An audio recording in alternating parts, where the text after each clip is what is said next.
बिस्मिल्लाहिर्रहमानिर्रहीम। अस्सलामु अलैकुम वरहमतुल्लाहि वबरकातुहू। मोअज़्ज़िज़ हाज़रीन इकराम, बुज़ुर्गान क़ौम और मिल्लत, मेरी इज़्ज़तदार माँ और बहनों, शहनशीन व तशरीफ़ फरमा मुताल्लिक़ा रुकन असम्बली मजलिस इत्तेहादुल मुस्लिमीन कारवान, मजलिस इत्तेहादुल मुस्लिमीन के तमाम मोअज़्ज़िज़ क़ाइदीन, उलमाए कराम, मशाइख़ीन उज़्ज़ाम, अराकीन बल्दिया, मेरे अज़ीज़ दोस्तों और बुज़ुर्गों, आप तमाम का बेहद शुक्रिया कि आपने अपना कीमती वक्त निकाल कर मजलिस इत्तेहादुल मुस्लिमीन के हल्क़े असम्बली कारवान में इंतखाबी जलसे में आपने शिरकत की। आप जानते हैं कि 13 मई के दिन हैदराबाद की पार्लियामेंट के इंतखाबात की रायदही का दिन है और अल्हम्दुलिल्लाह मजलिस इत्तेहादुल मुस्लिमीन ने मुझे एज़ाज़ बख्शा कि मैं 5वीं मरतबा हैदराबाद पार्लिमानी हल्क़े की आवाम की नुमाइंदगी करने के लिए आज मैं बहैसियत एक उम्मीदवार आपके दरमियान में खड़े होकर आपसे इस बात की अपील कर रहा हूँ कि आप 13 मई के दिन अपने एक एक वोट का इस्तेमाल करिए, पोलिंग परसेंटेज को बढ़ाइए और इस बात को जहन नशीन कर लीजिए कि मजलिस के हक़ में आप वोट सिर्फ इसीलिए नहीं देंगे कि मजलिस कामयाब हो जाए, बल्कि आप मजलिस इत्तेहादुल मुस्लिमीन को वोट इसलिए भी देंगे क्योंकि आप मजलिस इत्तेहादुल मुस्लिमीन पर मेरे अज़ीज़ दोस्तों और बुज़ुर्गों, 2004 में मरहूम क़ायद सालार मिल्लत ने मुझे पहली मरतबा हैदराबाद की पार्लियामेंट की सीट से इंतखाबात लड़ने का मौका इनायत फरमाया और अल्लाह का फ़ज़्ल व करम रहा, आप तमाम की दुआएं और साथ रहा कि 4 मरतबा पार्लिमानी हल्क़े की नुमाइंदगी करने का मुझे एज़ाज़ हासिल हुआ। इन 4 मरतबा 2004 से लेकर 2024 तक मजलिस इत्तेहादुल मुस्लिमीन और सरज़मीन हैदराबाद की आवाम को ये जानकर खुशी होगी कि 2 मरतबा मुझे भारत की पार्लियामेंट का बेहतरीन पार्लियामेंटेरियन का इनाम से मुझे नवाजा गया। 2022 में 2022 का बेहतरीन पार्लियामेंटेरियन का अवार्ड मुझे दिया गया और फिर में संसद रत्न का अवार्ड मुझे दिया गया। ये इसलिए दिया गया क्योंकि अल्लाह ने आपके दिलों में मजलिस इत्तेहादुल मुस्लिमीन की मोहब्बत पैदा की और असदुद्दीन ओवैसी ने बहैसियत रुकने पार्लिमान हैदराबाद के मैंने हर अवामी मसले और मसाइल को उठाने की कोशिश की।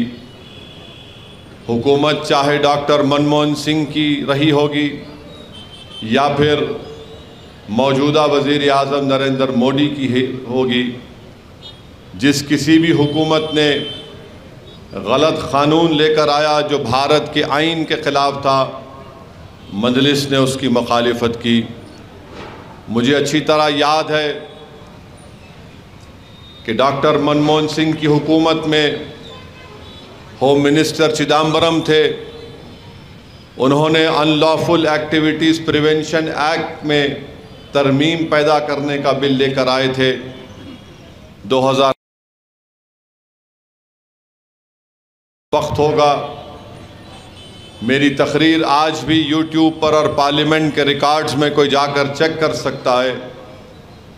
उस वक्त हम यूपीए की तायीद कर रहे थे, मगर उस पूरी पार्लियामेंट में अगर कोई उस क़ानून की मुखालिफत में खड़े होकर तकरीर किया पूरे दलाइल के साथ तो मजलिस इत्तेहादुल मुस्लिमीन का रुकन पार्लिमान था। यूपीए के लोग परेशान हो गए और मुझसे कहने लगे कि आप यूपीए का हिस्सा हैं और आप इस बिल की मुखालिफत में तकरीर भी की और वोट भी दिया। मैंने कहा अगर ज़रूरत पड़ी तो मैं तुम्हारा साथ भी छोड़ दूंगा, क्योंकि मैं जानता हूं कि जो तुम क़ानून बनाने जा रहे हो उस क़ानून का इस्तेमाल सिर्फ अक़लियतों पर और ख़ास तौर से मुस्लिम अक़लियत पर, दलितों पर, आदिवासियों पर उसका इस्तेमाल होगा। उस वक्त डॉक्टर मनमोहन सिंह की हुकूमत ने मजलिस इत्तेहादुल मुस्लिमीन की इस बातों को नहीं समझा और फिर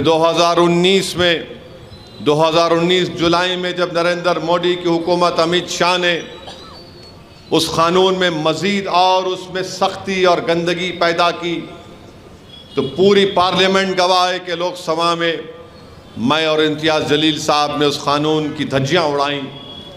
और उस क़ानून की तायीद कौन कर रहे थे? हर सियासी पार्टी कर रही थी जो सेकुलरिज्म का नाम लेती है, जिसमें कांग्रेस भी शामिल थी, जिसमें आरजेडी भी शामिल थी।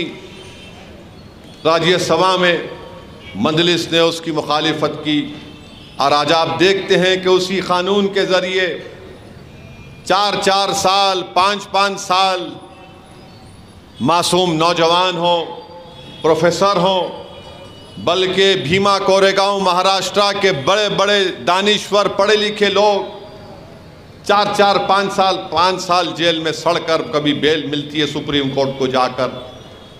एक 85 साल का ईसाई उस जेल में मर गया, उस कानून में उसको बुक कर दिया गया था। मेरे भाई, ये मजलिस ने काम किया। CAA का कानून आया तो मैं मजलिस इत्तेहादुल मुस्लिमीन की तरफ से और इम्तियाज़ जलील ने, हमने पूरी पार्लियामेंट के सामने उस कानून की, हमारे मुल्क के आइन के उन तमाम कॉन्स्टिट्यूशन के आर्टिकल्स को सामने रखकर बताया कि यह कानून राइट टू इक्वालिटी के ख़िलाफ़ है। यह कानून मजहबी तौर पर बनाया जा रहा है जो आइन इजाज़त नहीं देता मज़हब की बुनियाद पर। और मैंने ये पार्लियामेंट में खड़े होकर ये कहा कि भारत में हमने देखा कि कैसे गांधी ने इस मुल्क को अंग्रेज़ों से आज़ादी दिलाने में अहम रोल अदा किया। महात्मा गांधी जब उस वक्त वाइट साउथ अफ्रीका में थे तो वहाँ पर गांधी ने उस कानून को फाड़ा था ये कहकर यह कानून नस्ली इम्तियाज़ पैदा करता है। तो मैंने नरेंद्र मोदी के 306 MPs के सामने ये कहा कि मैं भी इस कानून को फाड़ता हूँ, क्योंकि कानून काला कानून है, हम इसको नहीं मानते। मेरे अजीज़ दोस्तों और बुजुर्गों, किसी में हिम्मत नहीं थी कि बीजेपी के 306 MPs के सामने आइन को सामने रखकर और 300 MPs के सामने इस कानून के बिल को फाड़ देना। ट्रिपल तलाक का तीन मरतबा बिल लोकसभा में पेश हुआ।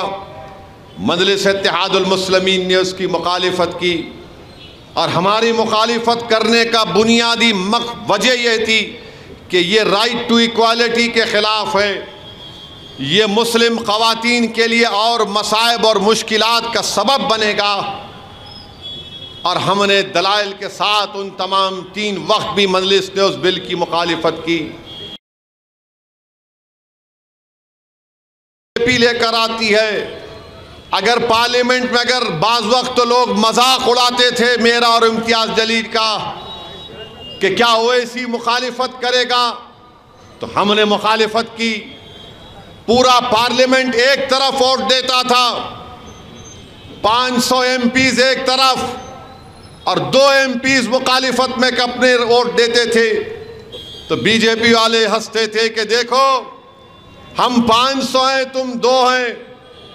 तो मैं उठकर कहता था कि जब तारीख लिखी जाएगी, जब मौर्रख का कलम आज़ाद होगा, जब ना तुम होगे, ना मैं होगा, ना मोदी होंगे, ना ओवैसी होगा, तो भारत का मौर्रख लिखेगा कि 2 दीवाने सच्चाई को बयान कर रहे थे। वो देश को बचाने का काम कर रहे थे, भारत के आईन को बचाने का काम कर रहे थे। मेरे भाई, खवातीन को रिजर्वेशन दिया गया, खवातीन को रिजर्वेशन दिया गया तो कौन उठकर कहा कि इस रिजर्वेशन में भारत की 50% से ज्यादा आबादी बैकवर्ड क्लास पर मुश्तमिल है। हमने उनसे पूछा कि तुमने बैकवर्ड क्लास का रिजर्वेशन मंडल कमीशन में तो मिल रहा है, तालीम में और रोजगार में, तो क्यों नहीं खवातीन में उनको दिया जाता है?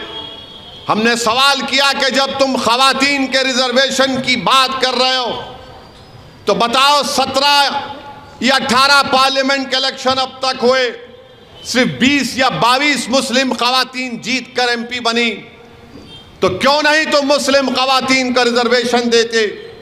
हम खवातीन की तुम जब बात कर रहे तो OBC खवातीन की, मुस्लिम खवातीन को भी शामिल करो। मोदी बैठे हुए हैं, अमित शाह, तमाम पूरी पार्टियां मिलकर उस बिल की तायीद किए। 2 लोग आखिर वक्त तक उसकी जो मुखालिफत कर रहे थे तो वो मजलिस इत्तेहादुल मुस्लिमीन के थे। क्यों कर रहे थे? क्योंकि हम चाहते थे कि हमारी खवातीन को भी मौका मिले पार्लियामेंट में आने का। रिजर्वेशन अगर होगा खवातीन का तो OBC खवातीन कैसे उससे उनको नहीं शामिल किया जाएगा?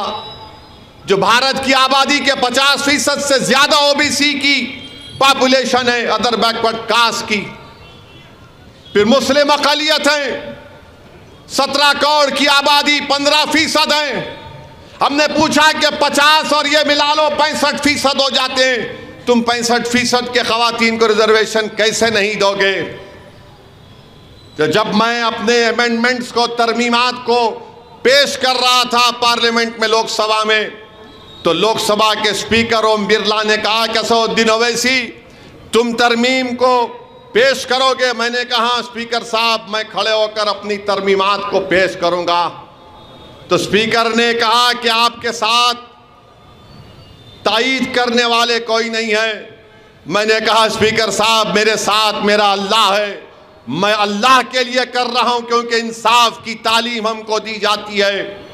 और यही बात दुनिया ने देखी और बाद में कई OBC ऑर्गेनाइजेशन के जिम्मेदारों ने मुझसे राब्ता पैदा किया और कहा कि असदुद्दीन ओवैसी अगर पूरी पार्लियामेंट में कोई बैकवर्ड क्लास के खवातीन की रिजर्वेशन की बात किया तो आप और इम्तियाज जलील ने किया, हम आपका शुक्रिया अदा करते हैं। मेरे अजीज दोस्तों और बुजुर्गों, मजलिस खवातीन के खिलाफ ना थी ना कभी रहेगी। हम भी खवातीन को उनका हक दिलाना चाहते हैं। ये आज BJP RSS वाले कहते हैं कि मजलिस मुस्लिम खवातीन को सामने नहीं लाना चाहती। अरे दीवानों, हमारे पास हमारी बहनें, हमारी बेटियां अराकीन बल्दियां हैं। बल्कि 2004 में सिकंदराबाद से भी मजलिस ने एक उम्मीदवार को खड़ा किया था। अल्लाह उनकी मग़फ़रत करे, आज उस दुनिया में नहीं है। मगर हम ये पूछना चाहते हैं, जो ये BJP RSS वाले जो बड़ा मोहब्बत का इजहार करते हैं ट्रिपल तलाक का नाम लेकर, बताओ वो जो बच्ची की अस्मत रेजी की गई थी जिसका नाम बिल्किस बानो था, मोदी चीफ मिनिस्टर थे गुजरात के, हामिला थी बिल्किस बानो, उसके साथ उसकी 2 साल 3 साल की बेटी थी, माँ थी, खाला थी।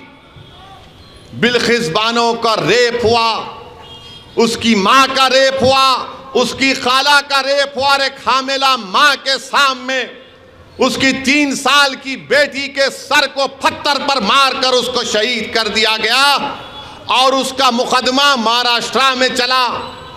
तो नरेंद्र मोदी की हुकूमत ने उन तमाम खातिलीन को उनको रिमिशन पे छोड़ दिया।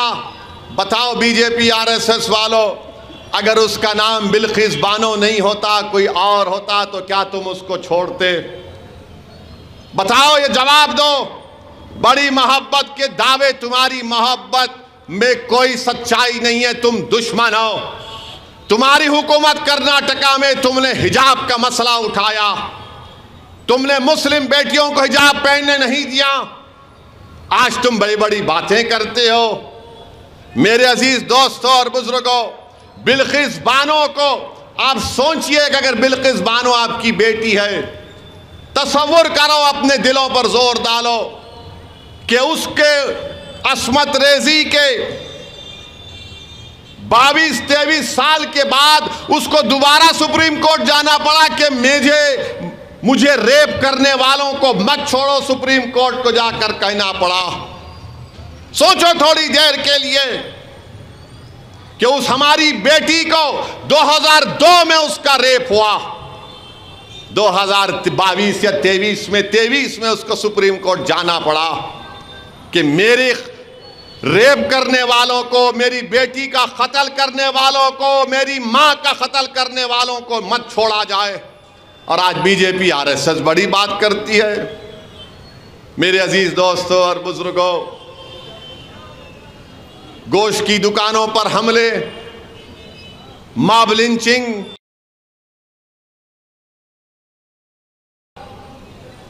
CAA का कानून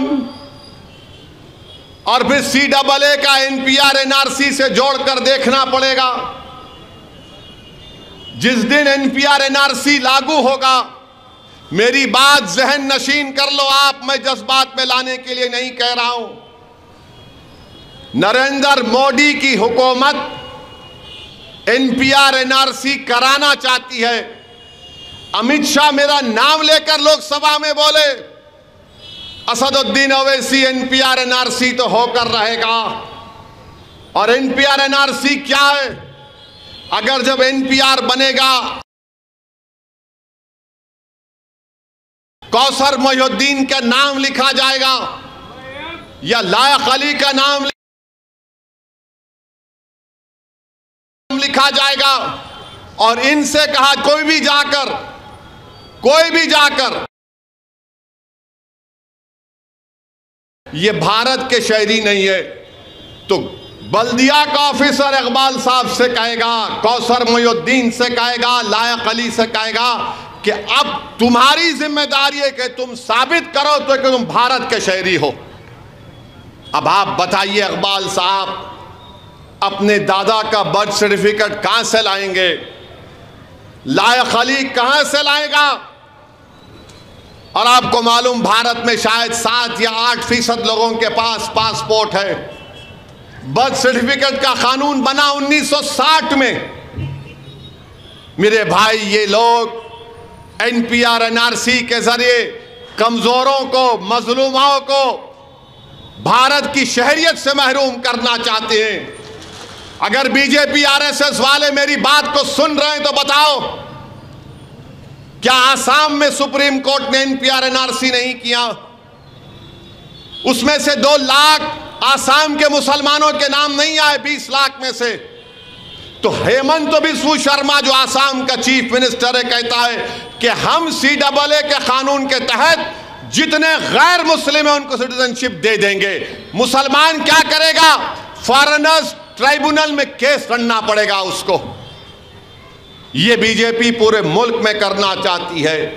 और आज आकर बीजेपी के लोग बड़ी बड़ी बातें करते हैं। मुझे कहना पड़ेगा इन RSS वालों को, मरहूम कायद सालारे मिल्लत की तकरीर में कहते थे इस तरह के लोगों के बारे में कि माँ से बढ़ के चाही पापा कुटनी कहलाई। याद होगा मंजलिस के जिम्मेदारों को कि माँ से बढ़ के चाही पापा कुटनी कहलाई। आपको और एक मिसाल दे रहा हूं। कारवान इस जगह पर हमारा जलसा हो रहा है हकीम पेट में।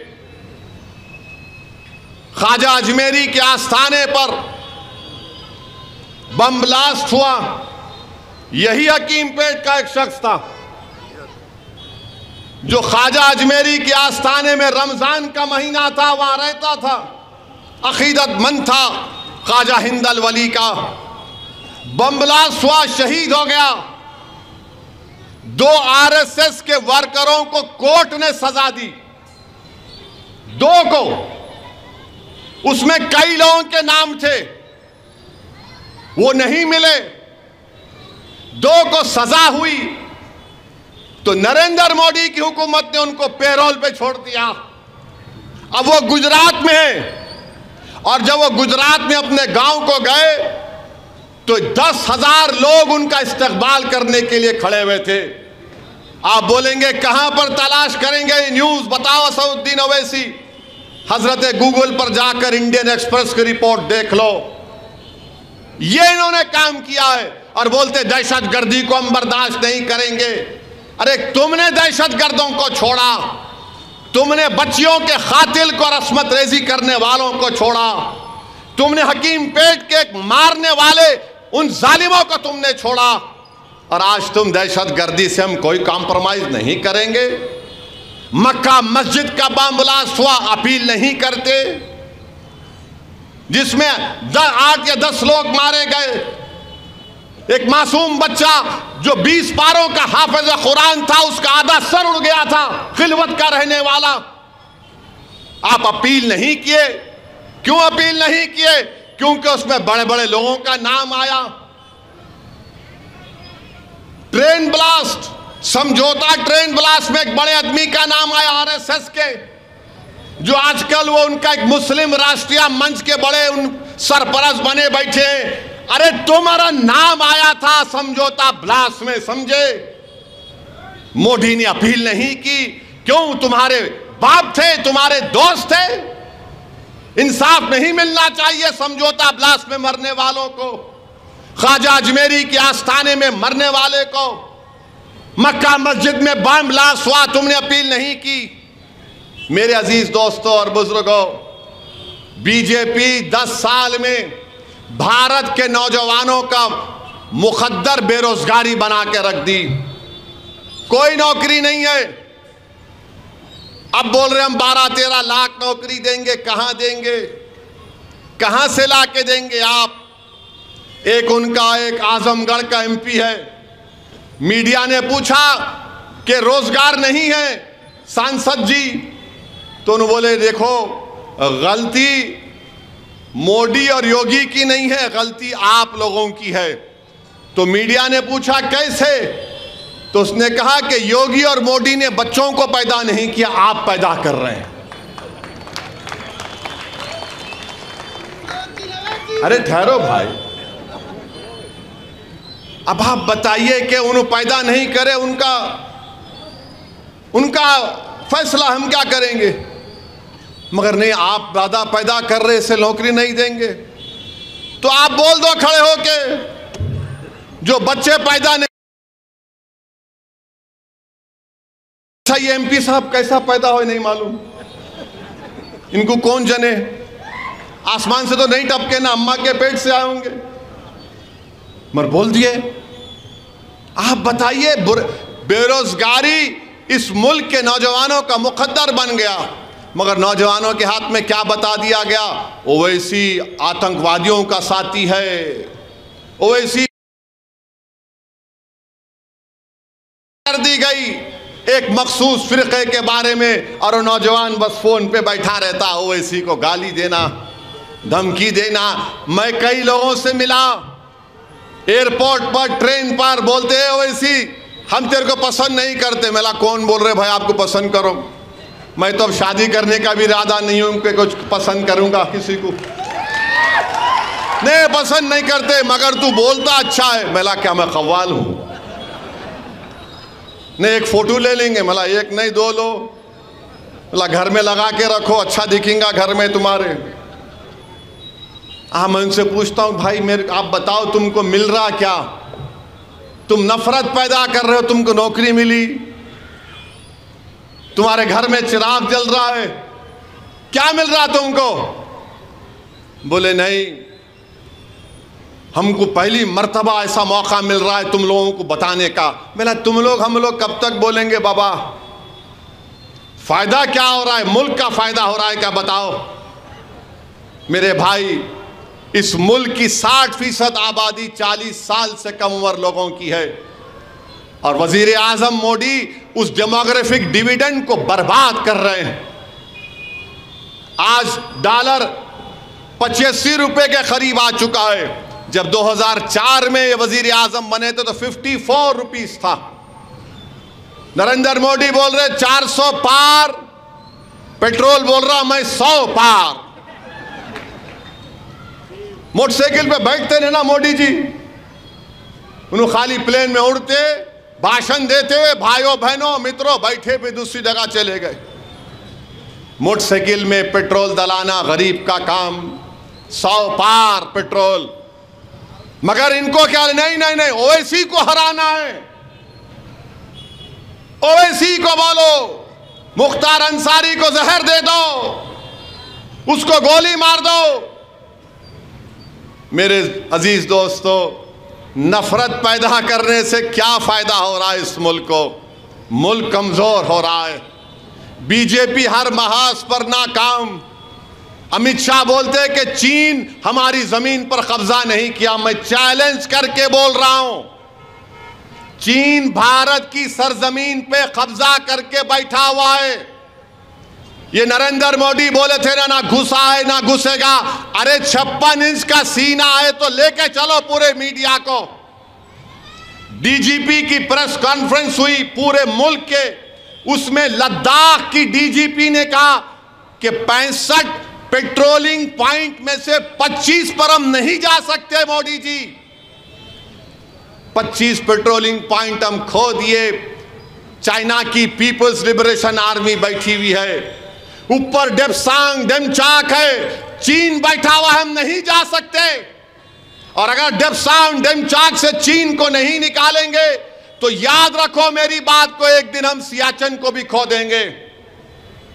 अब ये बीजेपी के लोग सुनेंगे तो बोलेंगे हाँ तुम ओल्ड सिटी के, तुम्हारे को डेप्सांग डेमचाक क्या मालूम, तुमको सियाचिन क्या मालूम। अरे प्यारे, कान में फूल नहीं है, हर चीज मालूम, हर चीज मालूम। मगर तुम आंख बंद करके चीन को जमीन दे चुके हो। बिलियंस ऑफ डॉलर चीन का इन्वेस्टमेंट इंडिया में, और हमारी जमीन से निकाल नहीं सक रहे। और मोदी जी क्या बोलते, तुष्टीकरण, अपीसमेंट हो रहा है। कौन सा तुष्टीकरण हो रहा है? कपड़े देखकर पहचानो, अब बोल रहे खाना देखकर पहचानो। वजीर आजम हर महाज पर नाकाम साबित है। यह और बात है कि एक ताकतवर अपोजिशन अगर होता तो शायद इसका फायदा उठा लेता, मगर हम तो हैं। हमारी जिम्मेदारी है कि हम ऐसी हुकूमत के सामने मसले मसाइल को उठाएं। बताओ आरएसएस बीजेपी वालों, तुम यूनिफॉर्म सिविल कोड की बात करते हो। यूनिफॉर्म सिविल कोड तुमने उत्तराखंड में लागू किया, पूरा अपर कास्ट का यूनिफॉर्म सिविल कोड है उत्तराखंड का। बताओ दलित लोग, हमारे बैकवर्ड क्लास के लोगों का कल्चर तहजीब नहीं है, उसका क्या होगा? और आप उत्तराखंड में यूनिफॉर्म सिविल कोड क्या क्या कर दिया? मुसलमान निकाह नहीं कर सकता, शादी करने के लिए स्पेशल मैरिज एक्ट में शादी करना पड़ेगा, निकाह नहीं होगा। स्पेशल मैरिज एक्ट में मेहर देने का प्रोविजन नहीं है। बताओ ये कौन सा यूनिफॉर्म सिविल कोड है जो मुझे अपने मजहब के तहत निकाह करने का मौका नहीं देता, जो मुझे अपने मजहब के तहत दुल्हन को मेहर देने का मौका नहीं देता? मेरे भाई, आप जान रहे हैं, देख रहे हैं, ये इनका सोच है, ये इनका कारनामे है। क्या बताकर आज आप देखते हैं कि बीजेपी के एक उम्मीदवार है, वो सिद्धियंबर बाजार की मस्जिद के सामने एक हरकत करती है तीर मारने की। मैं पूछना चाहता हूं, क्या बीजेपी 6 दिसंबर से दिल नहीं भरा तुम्हारा? क्या तुम फिर से इस मुल्क को हिंदू और मुसलमान की नफरत में डुबोना चाहते हो? क्या बात है कि तुम तीर बनाकर एक इबादतगाह के ऊपर मारते हो? क्यों? क्या तुम्हारे दिलो दिमाग में कोई सोच नहीं है कि नफरत कैसे पैदा हो गई? क्यों तुम हैदराबाद को आग में झोंकना चाहते हो? क्यों तुम तेलंगाना को बर्बाद करना चाहते हो? बीजेपी आरएसएस वालों, कौन इन्वेस्टमेंट करेगा तेलंगाना में? कौन हाईटेक सिटी में सॉफ्टवेयर कंपनी में इन्वेस्ट करेगा?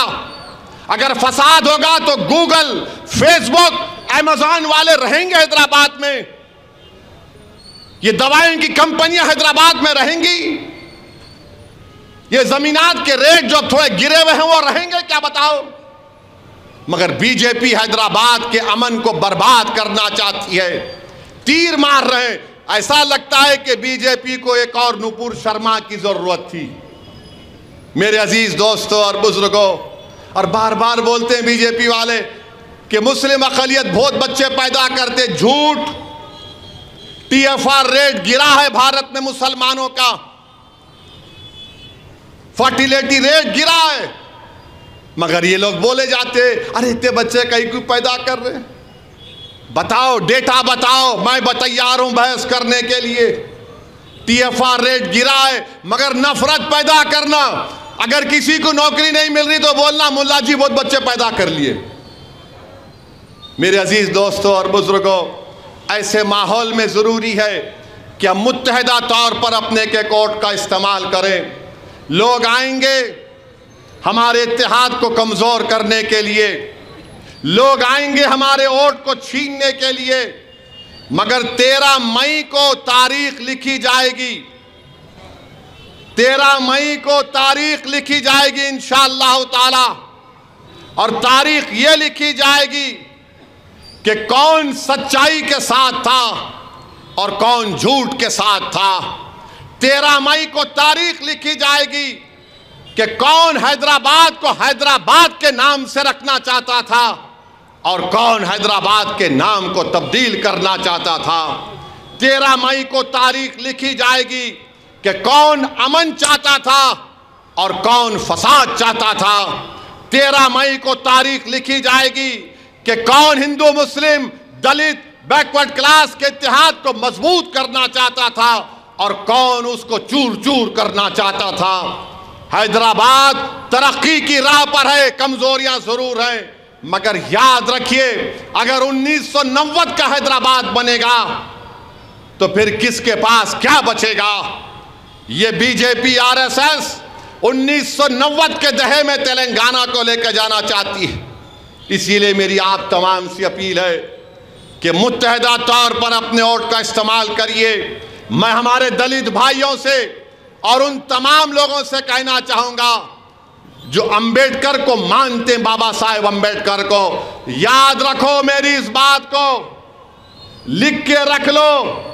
नरेंद्र मोदी संविधान में, आइन में, कॉन्स्टिट्यूशन में तब्दीली पैदा करेगा। ये जो आरएसएस के अपर कास्ट के लोग हैं वो कभी भी नहीं कबूल किए आइन को, क्योंकि उनको ये बात हजम नहीं हुई कि ये अंबेडकर जो अब तक जितने हिंदुस्तान में सियासतदान आए, अंबेडकर सबसे ज्यादा पढ़ा लिखा और काबिल था। अंबेडकर ने आइन को बनाया तो बीजेपी इस आइन को तब्दील करना चाहती है। अगर आइन तब्दील होगा तो याद रखो रिजर्वेशन चला जाएगा। आइन तब्दील होगा तो अक़लियतों को आर्टिकल 29 और 30 का जो प्रोविजन है वो खत्म हो जाएगा। ये इनकी सोच में शामिल है। इनकी किताबें उठाकर पढ़ो, चाहे गोलवालकर की किताब हो, चाहे पंडित दीनदयाल उपाध्याय की किताब हो, इनके तमाम सर संचालक की तकारीर उठाकर पढ़ो जो बरसों से देते आ रहे हैं। ये बोलते खामोशी से बोलते हैं और करते हैं बराबर। इसीलिए हम आपको अपील कर रहे हैं कि जो बीजेपी के खिलाफ 1 साल 2 साल नहीं, जिस जमात अपने 65 साल का सफर मुकम्मल कर चुकी है और 65 साल से मजलिस ने फिरका परस्त ताकतों का मुकाबला किया, तो संविधान को बचाने के लिए, आइन को बचाने के लिए और एक तारीख को बनाने के लिए 13 मई के दिन आप लोग अपना एक एक वोट मजलिस इत्तेहादुल मुस्लिमीन के हक में इस्तेमाल करिए। बहुत से लोग बहुत सी बातें कर रहे हैं वोटर लिस्ट के बारे में। इंशाअल्लाह ताला 2-3 दिन के बाद वोटर लिस्ट के बारे में जो लोग बोल रहे हैं उनको एक्सपोज करूंगा मैं इंशाअल्लाह। ये जो लोग जो आकर बड़ी बड़ी बातें करते हैं मैं इनके बारे में आपको बताऊंगा। इनका चट्टा बट्टा खोलूंगा, इनकी तमाम साजिशों को अवाम के दरमियान में बेनकाब करूंगा। बार बार बोलते हैं अरे कोविड में तुम नजर नहीं आए, तुम आज हम पर आकर कह रहे हो जो मजलिस कोविड के जमाने में काम कर रही थी ना कोई बीजेपी आरएसएस वाला नजर आ रहा था।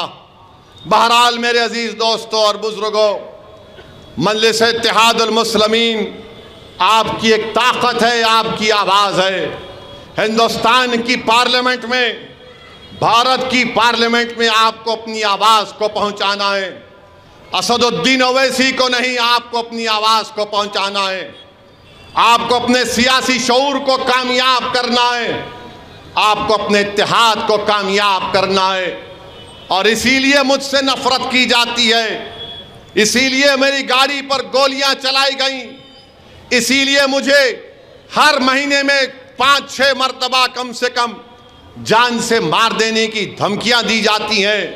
मेरे अजीज दोस्तों और बुजुर्गों, मैं नहीं चाहता कि जब तारीख लिखी जाएगी तो मौरिख ये लिखे कि हम में इंतशार पैदा हो गया था, खुदा ना खास्ता। आज ऐसे वक्त में याद रखिए, हमको अपनी आवाज़ को पार्लियामेंट में पहुंचाना है, अपनी जमात को मुस्तहकम करना है, इत्तेहाद को मजबूत करना है, अपने सियासी शऊर को मजबूत करना है, इबादत गाहों की हिफाजत करना है। इसीलिए मेरी आप तमाम से अपील है कि 13 मई के दिन सुबह के करिए ये क्या पोलिंग परसेंटेज हमारा है, 45%, 47%।